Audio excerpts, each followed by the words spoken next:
All right, thank you very much for being here this evening. We'd like to welcome you to the City Council regular meeting on Tuesday, July 16th, 2019. At this time, we'd like to ask that everyone please rise. We'd like to call up Pastor Glenn Zibelman from the Maricopa Lutheran Church, who will give us our invocation, after which Councilman Rich Vidiello will lead us in the Pledge of Allegiance.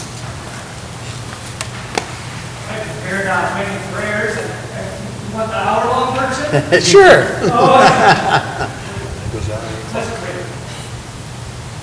Dear God, we pray for our community as school is starting, for the teachers as to prepare for classes, for anxious parents setting a child off perhaps for the first time or once again. We pray that the students will have a passion for learning. We ask for your protection upon all the staff, upon principals and teachers, upon school administrators. We also pray and give thanks for this community, for the diversity that we have here. May we all work on the ability to love one another, to see each person as valued and worthy of respect and worthy of care. In your name we pray. Amen. Amen. Please join me in the pledge. I pledge allegiance to the flag of the United States of America and to the republic for which it stands, one nation, under God, indivisible, with liberty and justice for all. Thank you. You may be seated. Thank you, Pastor Glenn. Appreciate it. All right, that'll take us to the roll call, please. Councilmember Brown. Here. Councilwoman Gussie. Here. Councilmember Manfredi. Here. Councilmember Smith. Here. Councilmember Vitiello. Here. Vice Mayor Wade. Here. Mayor Price. Here. Mr. Mayor, we have a quorum. Excellent. That takes us to item number 3, which is proclamations, acknowledgements, and awards. We don't have any at this time.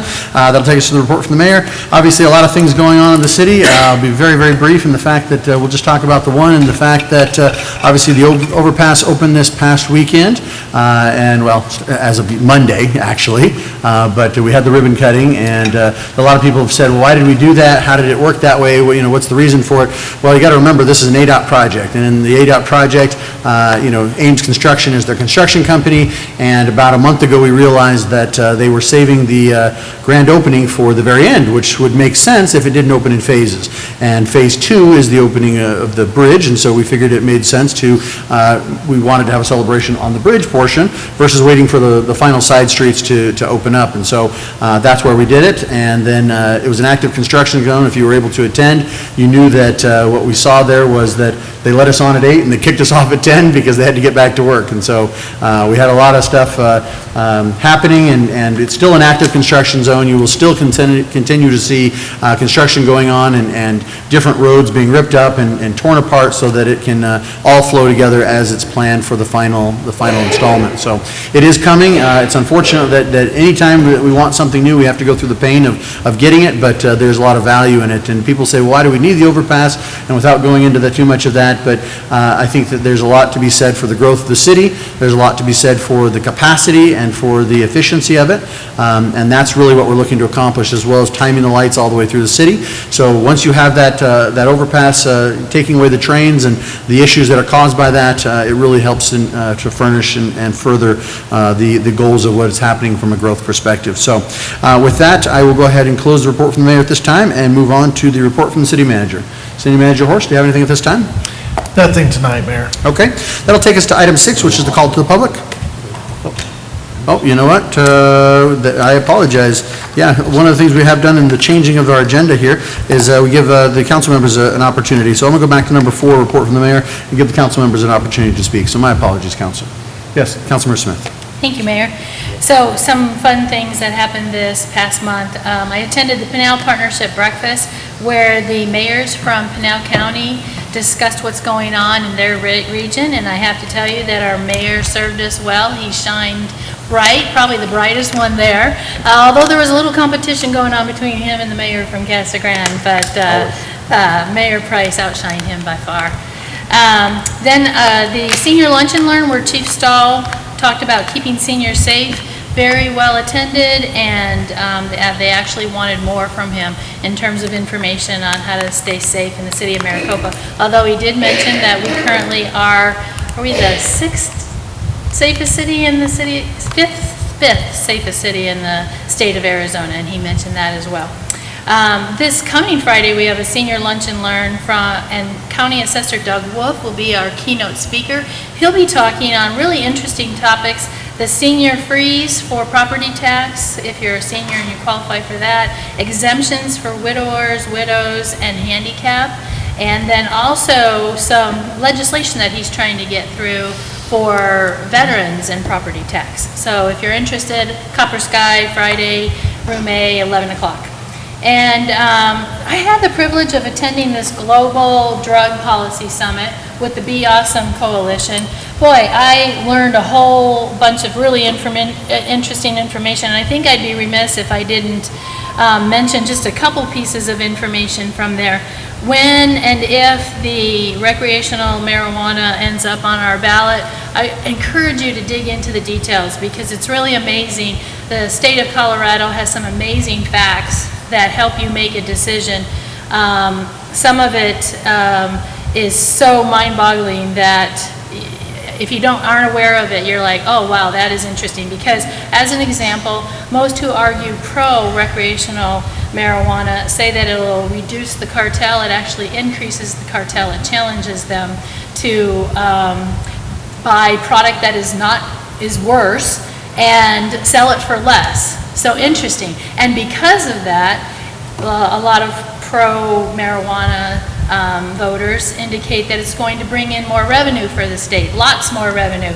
Well, and in fact, in Colorado, it only brings in 0.6% more revenue because they spend an enormous amount on taking care and policing the cartel, policing the impacts of marijuana on drivers. The amount of drivers that are impacted by the use of marijuana and causing accidents went up extremely high. I could give you so many interesting facts. One interesting fact that I do want to share with you that I thought was really kind of mind-blowing. The combination of number of Starbucks and McDonald's in the state of Colorado is 600. The combination number of medical marijuana and recreational marijuana is 1,006. It's like, that to me is mind-blowing. It's amazing. I mean, we're all addicted to coffee, and yet the number of marijuana shops almost doubles that. So anyway, get informed. I don't want to take a position here on the dais, but get informed and find out what impacts there really are to the approval of recreational marijuana. So thank you. Thank you very much, Councilmember. Anyone else at this time? Councilmembers? Nope. Good to go? Okay. Thank you very much. I appreciate it. That'll take us to number 6, which is the call to the public. During the call to the public, remember, this is your opportunity to approach the council. Tell us what's on your mind. We have a strict 3-minute time limit. I think our timer is working up there, so we ask that you cut it off. Otherwise, there'll be a nasty beep going off at you, so we do apologize. But that's to make sure everyone has the same 3 minutes. Please also know that during the call to the public, we are very interested in what you have to say. We do want to hear from you, but the council cannot respond because it's not legally agendized to do so. But we do want to make sure that you talk to us or talk to our staff, and so we'll point you in the right direction if you have a question or something for us that we just can't answer back because we can't have a debate about it. So with that, I do have some speaker cards. I'll go to those first, and then if I go through the speaker cards and someone else wants to speak, then we ask you please come forward until we close the call to the public. So first and foremost, I have Linda Sullivan. Linda, would you please come up? Tell us what's on your mind. Give us your name and address, please. Hello, my name is Linda Sullivan. I live at 8599 North Warren Road in beautiful Thunderbird Farms. Wonderful. Must consider Maricopa. Yep. Okay, I just got to say one thing. This Vincent Manfredi here, he is the only one that's been smiling the whole time. I want to get to know him.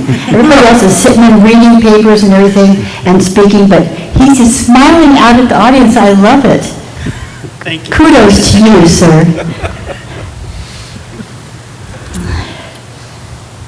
Imagine you're a single mom who worked hard to buy a home in the country, away from the traffic and the noise, and you get real bright stars out there. You got your home just the way you want it. Now imagine after 14 years, the state decides to build a freeway right over your home. There are 3 possible routes for this. Maricopa Supervisor Tony Smith is for the route Destroying Your Home and many others. You learn there's an alternative route called the Orange Route. Orange?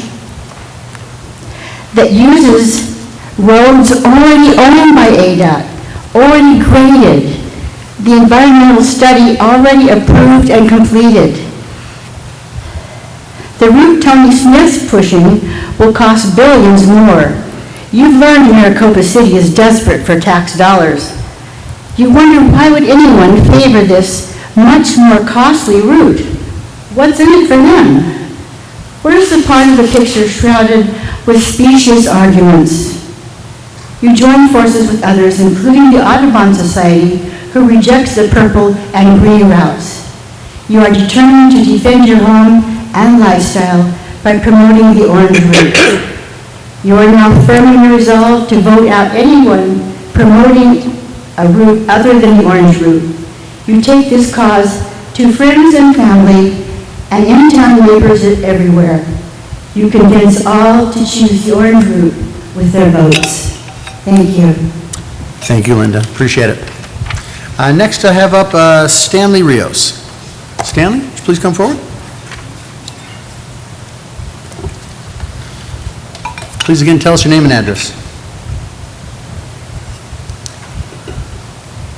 Hello, good evening, Council. My name is Stanley Rios. I reside at 56765 West Packable Road, up in Hidden Valley area. I support the orange route because it's using existing freeways for transportation and whatnot.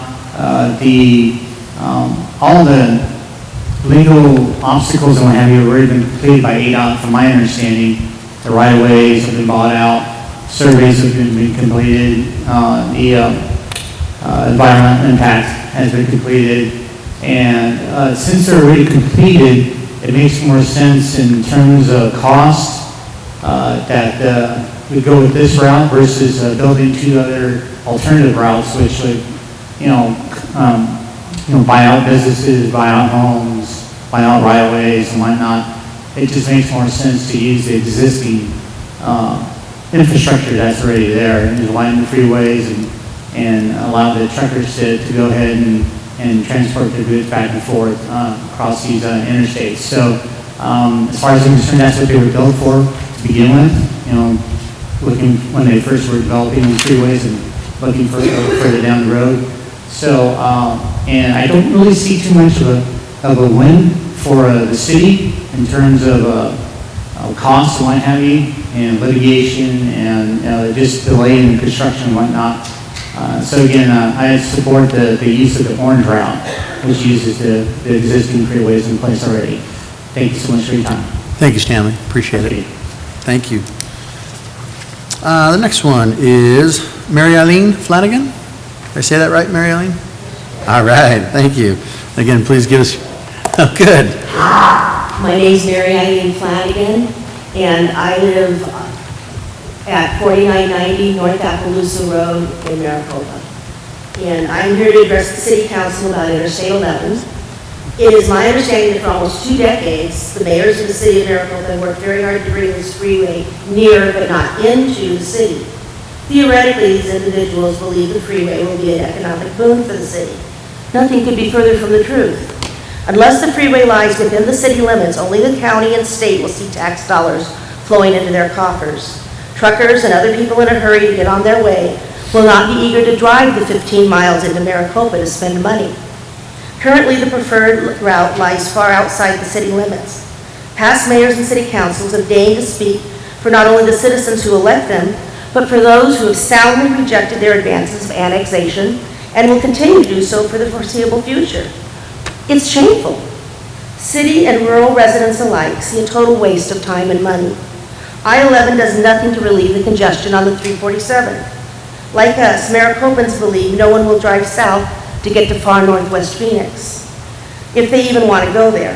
And if they do want to go there, people will just drive on to 238 and catch the new Sonoran Parkway that is being built between Mobile and Goodyear. What will the freeway bring to Maricopa? Crime. Lots and lots of crime. Not as much as we see living right along its path, but crime nonetheless. This is an interstate running from the Mexican border to the city of Sin. Drugs and sex slaves will travel the freeway in the hands of sophisticated criminal organizations like the cartels. It will bring noise, light, and vehicle pollution to rural residents as well, though the city proper will probably be spared those costs. In light of the fact that the current mayor is vice chair of the I-11, I must assume that he, like the former mayors, is in favor of this monster. For anyone who supports this freeway, for shame. You have found a way to destroy people's homes, way of life, and even livelihoods without having to be accountable in any way. This is wrong on so many levels it boggles the mind. And if you have any sort of conscience, you have to know that. It is not too late to rectify this mistake. Join the Stop I-11 and Hidden Valley neighbors and help us put a stop to the proposed route through our neighborhoods. Instead of advocating for a new freeway, help us campaign for the existing orange route down I-8 and State Route 85. Save taxpayer dollars. Save homes. Save businesses. Be able to look at yourself in the mirror and say, this time I've done the right thing. Thank you. Thank you, Mary Eileen, appreciate it. That'll take us to Leanna Matelli. Please come on up. Again, tell us your name and address. Hi, I'm Leanna Matelli, and I live at 49660 West Jean Drive in Thunderbird Farms. I'm reading a letter from a Canadian neighbor. Her name's Nancy Nayland, and she wanted to thank me for this opportunity to present our concerns in light of not being able to be in Arizona for the meeting. We just wanted to express our disappointment in the potential blue line proposal of I-11. We do not disagree that infrastructure changes need to occur. However, why choose an option that will ruin an entire community? We visited Arizona for 5 years before choosing where to settle. We wanted a rural feel for our lifestyle and access to miles of desert to ride horses, quads, and hike. At the same time, we wanted a secure, safe feeling community. We found that in the Hidden Valley area of Maricopa, we just invested all of our retirement savings plus many more years of mortgage payments to build a gorgeous house on the side of the mountains off of Val Vista, just completed in December. There was no mention of this interstate coming through so close. I have no idea if the property values of our location will be helped or hurt by this, but we have no interest in selling at this point. We just arrived to our little piece of heaven. While it does not appear that we are in the direct path of the proposed blue line, we are a few hundred meters away. My gorgeous deck that currently looks at the mountains will now overlook an interstate. Instead of birds chirping, I will have road noise. My miles of riding area will be gone. Most of our friends are in the direct path and will lose their homes. Thunderbird Hidden Valley is a close-knit, horse-focused community. We are all out here for the quiet and security the area provides. The Blue Line Interstate will ruin an entire community if it runs right through the middle of it. Please consider the proposed orange line. It provides the infrastructure changes that do need to occur while refraining from decimating a community. It saves huge amounts of taxpayer dollars. The orange line simply makes good sense. And I just want to quickly say that I am from Montana, and everyone wonders why I'm here right now, but I love Maricopa. I've been all over the state. I've stayed in a lot of places in the state, and Maricopa really is the most beautiful, most friendly, most safe. I just love it here, so I really hope things can stay the same for us out there. Thanks. Thank you, Leanna. Appreciate it. Next up, I have George Otis. George, come on up. I'm sorry, Georgie. My apologies. I'll finish reading the word then. Georgie Otis. Georgie. My address is 10436 Thank you. North Reggae Road in Maricopa. And I don't know if I'm reading this for somebody else, but first I'd just like to suggest that if any of you have not been out to that west beyond Hidden Valley, Val Vista and all that, take a little hour or two and ride out there, and you can see what we're talking about after 8 o'clock at night. Okay.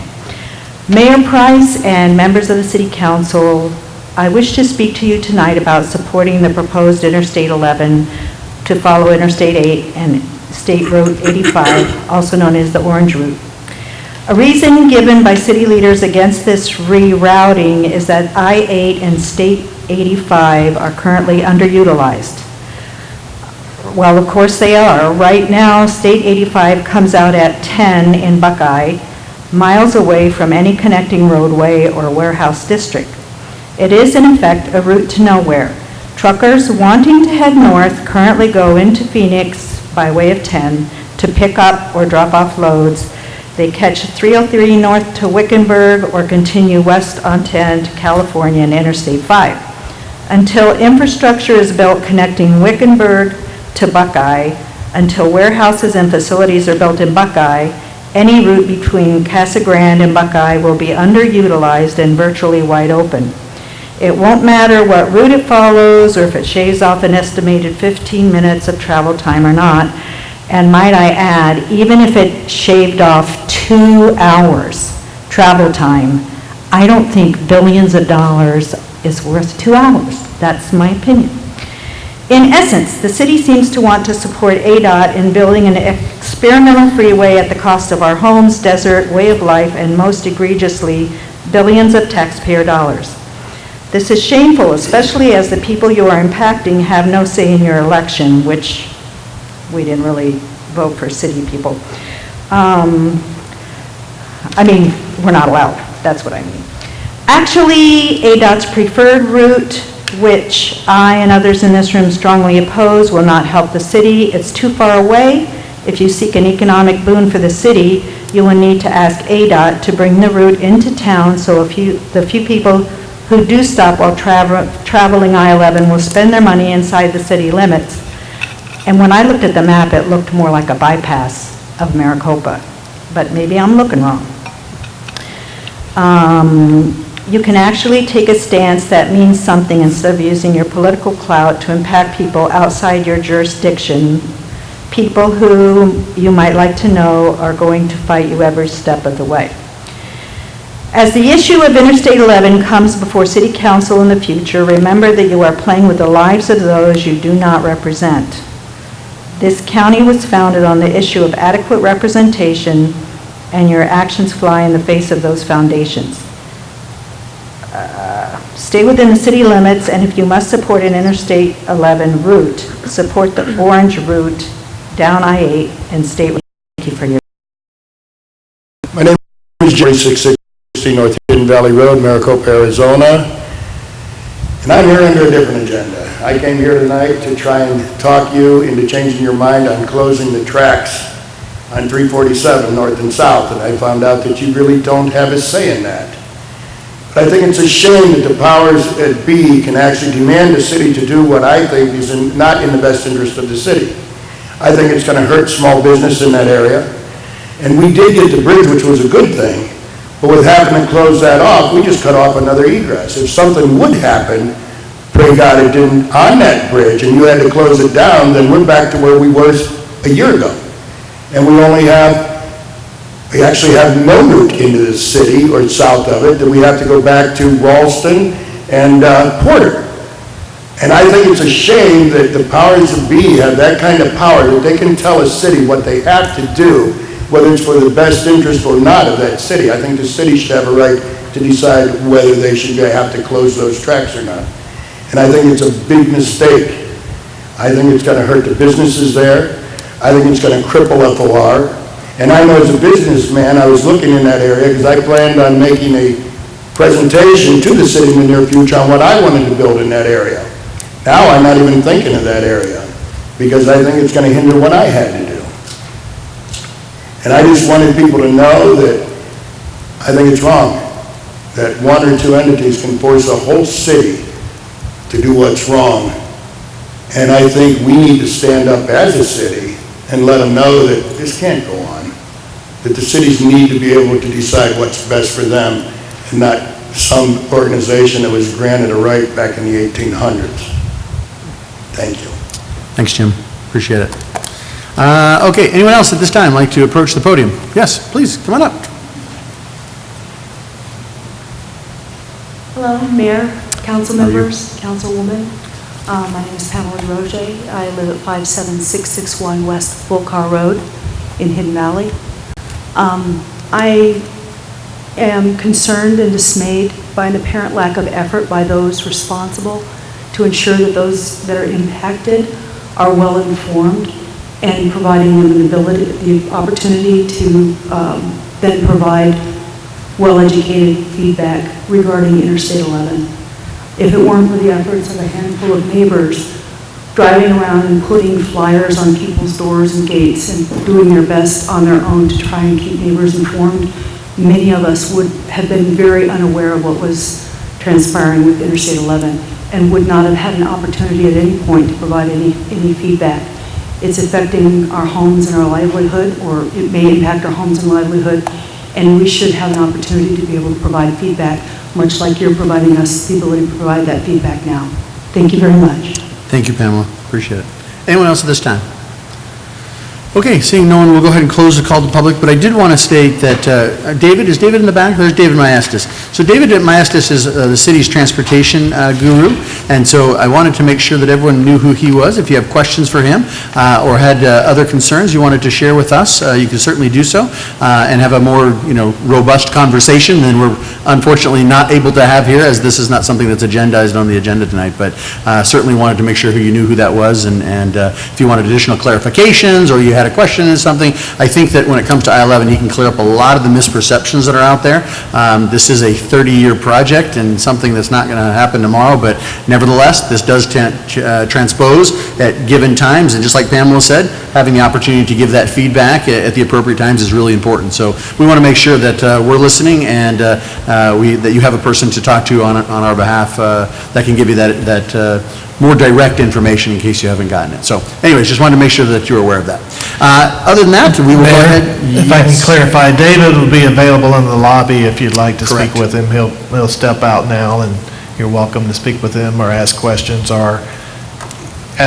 we get answers for you later, but that'd be in the lobby at your convenience.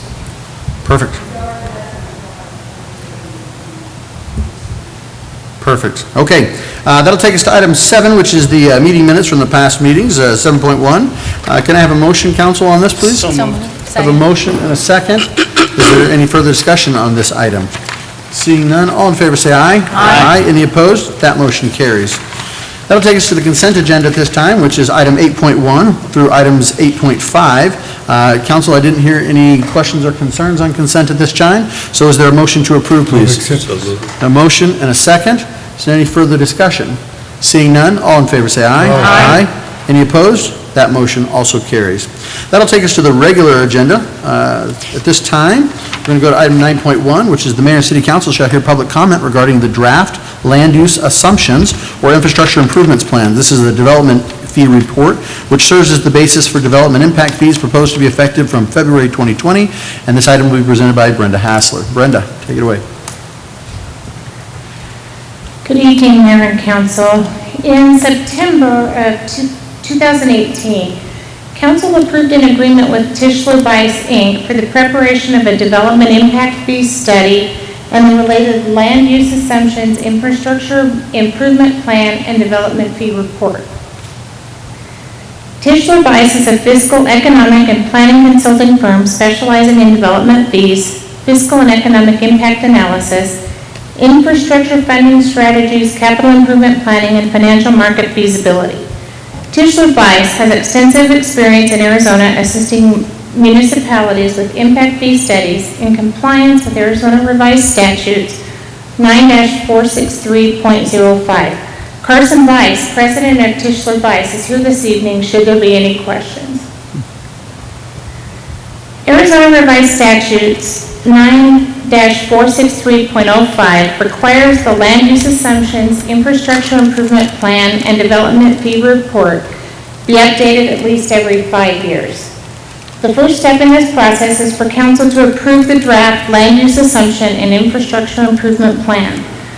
The draft of this report has been posted on the city's website for 60 days prior to this public hearing. An email was sent out to developers, the development community, businesses, and other stakeholders within Maricopa. After this hearing, the report will be placed on the council agenda for adoption September 3rd, 2019. The second step in this process is to adopt the updated development fees. The report will be posted on the city's website approximately September 4th, 2019. The proposed public hearing date for the proposed fees is October 15th, 2019, with adoption of the proposed fees in November of 2019. The anticipated effective date of the new development fees is February of 2020, 75 days after council adoption of the fees. And we welcome any questions. Council, questions this time? I think the question that I have is one in which I think we all have and often do, is that, you talked about sending this information to the development community.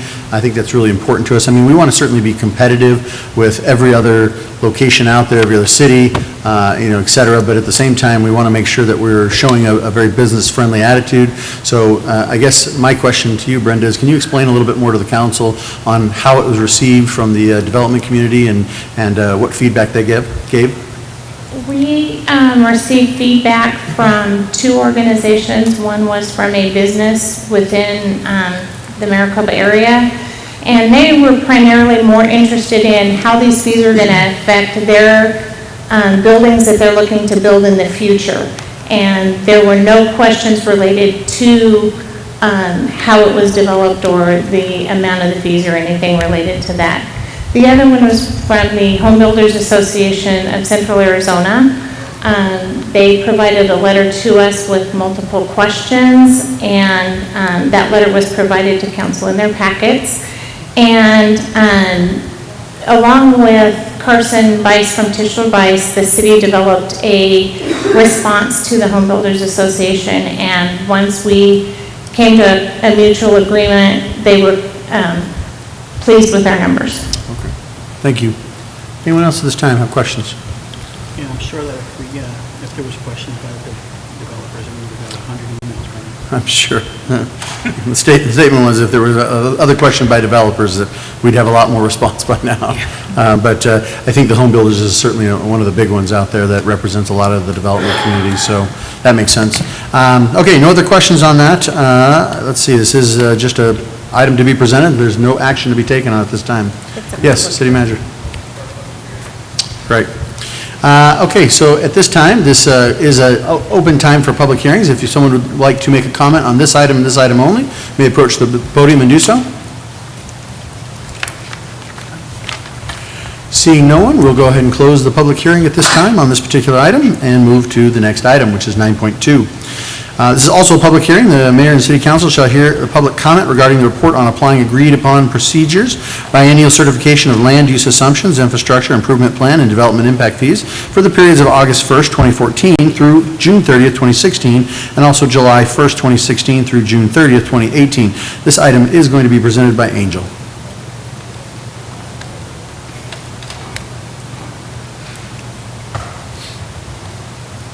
Good evening, Mayor and Council. This evening, I'm here to present the report of the agreed-upon procedures in reference to the impact fees.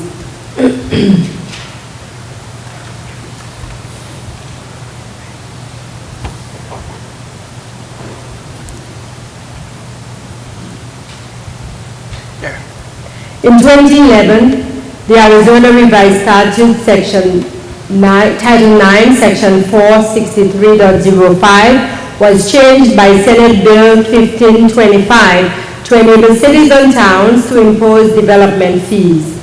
This statute also requires a municipality to either appoint an infrastructure improvement advisory committee or to implement a review process of ongoing infrastructure projects, collection and expenditures of development fees by 1, creating a 5-member impact fee advisory committee, or 2, conducting biennial certified audits.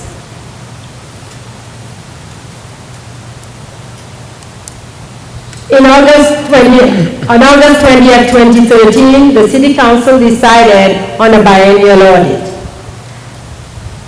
The first audit period was for fiscal years 2015 and 2016. The second audit period for fiscal years 2017 and 2018.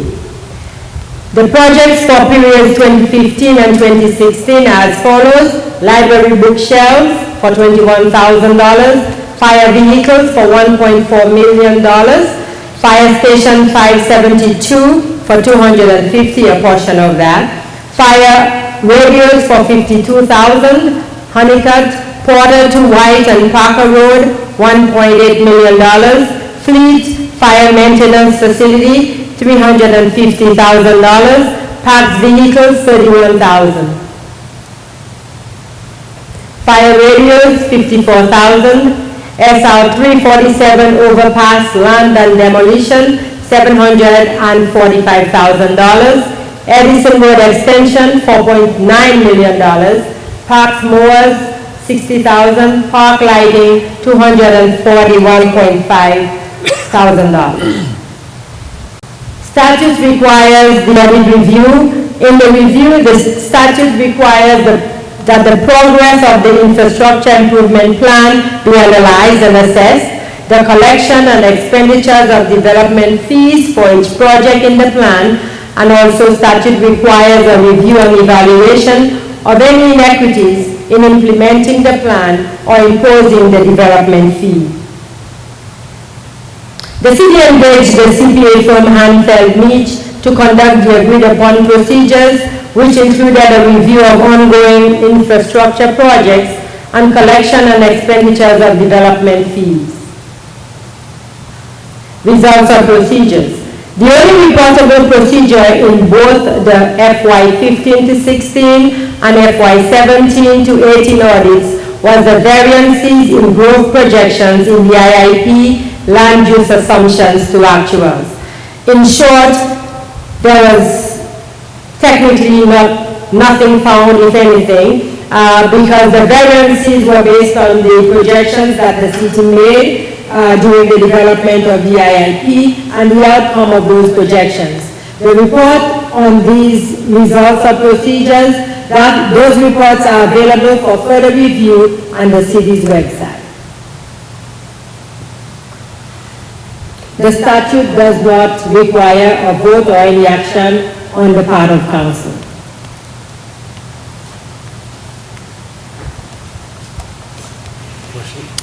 Okay, perfect. Perfect. Any other questions from council at this time? Do you have a question? Yeah, I didn't know. Go ahead. We're going to go to a public hearing in a second. I was but just wanna go- curious, Angel, thank you very much for the report, by the way, I appreciate it, all the effort. I'm just curious that if there were discrepancies, how would those discrepancies be handled? How would they be identified? And how would they be handled to come to term? That depends on the nature of the discrepancies. If there were discrepancies, for example, if funds were expended where they should not have been expended, then it would have been the city's responsibility to reimburse the development impact fee funds. If there were, for example, if there was a discrepancy in terms of how much was allocated for a particular project and how much was spent, then we would also have to make up the difference and make up the line. Thank you, appreciate it. Any other questions at this time? Okay, we're going to open this up to a public hearing. Again, just like we did before, if you have a discussion point on this item only, please approach the podium and tell us what's on your mind. Okay, seeing no one approaching the podium at this time on the public hearing, we will go ahead and close the public hearing, and that moves us off item 9.2 and then on to item 9.3. This is a resolution of the mayor and City Council of the City of Maricopa, Arizona, approving and adopting the development agreement between the City of Maricopa and Anderson Palmisano Farms and the Arizona General Partnership in compliance with the ARS 9-500.05. This is for discussion and action. Rudy, take it away.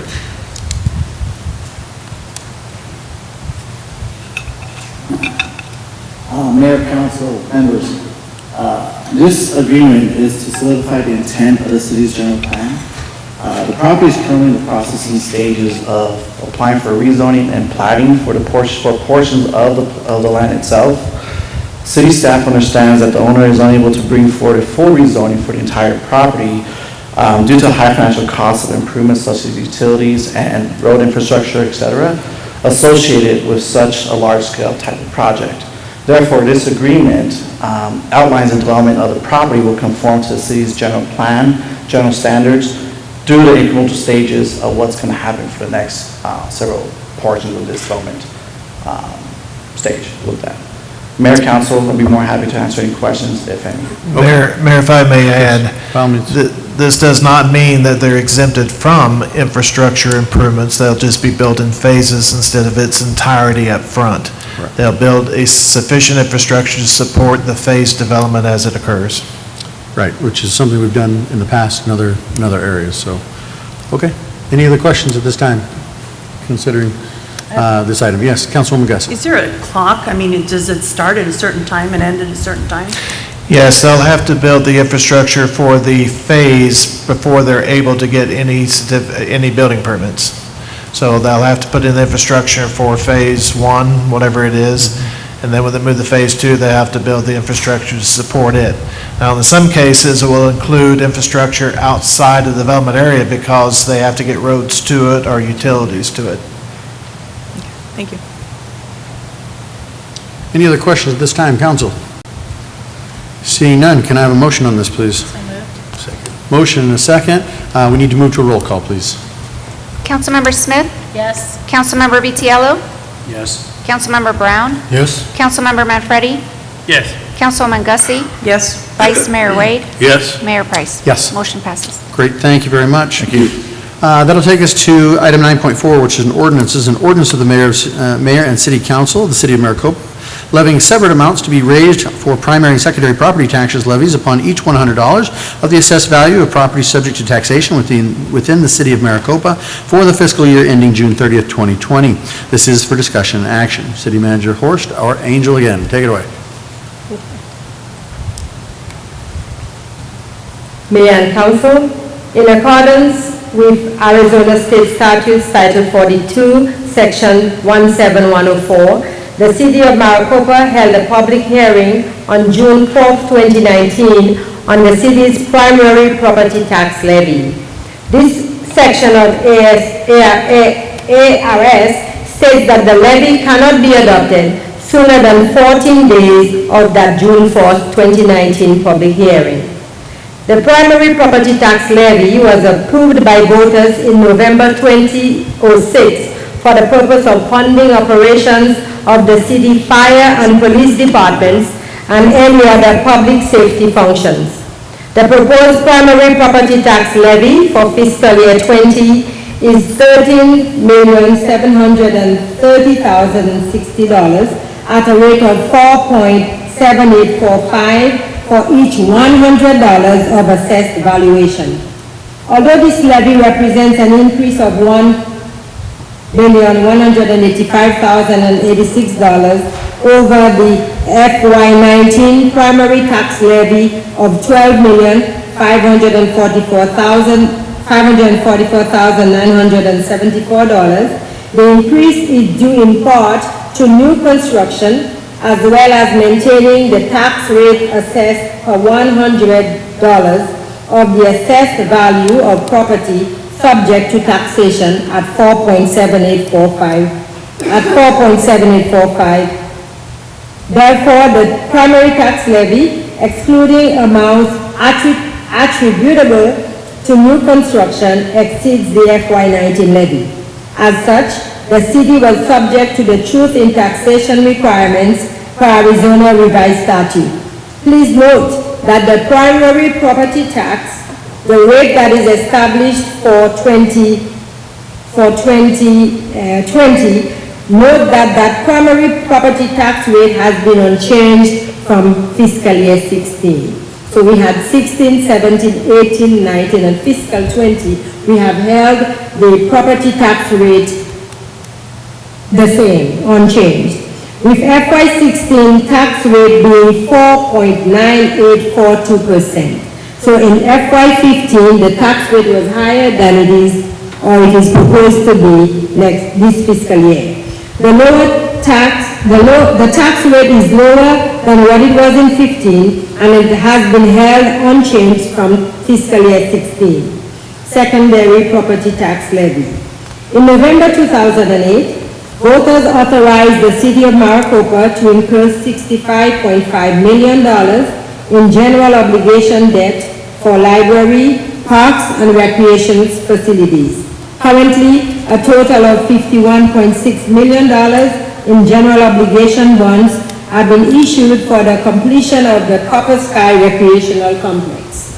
Bond principal and interest is repaid through secondary property taxes levied on all taxable property within the city.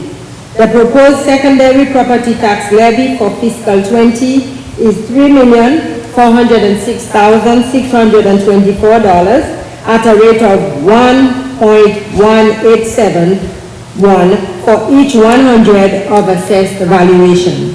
This rate is higher than the FY19 rate of 1.1220, but lower, however, than the FY18 rate of 1.4005.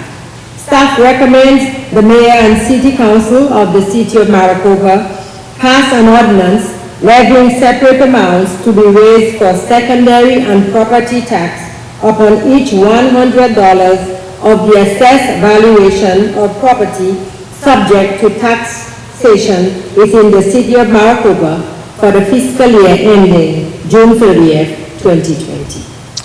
Thank you, Angel, for that. Questions, council, at this time? I know this is like the fourth time we've done this as per Arizona state law, so this, I think, is the final one as it is the ordinance. So with that, can I have a motion, please? So moved. Have a motion, is there a second? Second. Motion and second. We will also need to move to a roll call, please. Councilmember Manfredi? Yes. Councilmember Wade?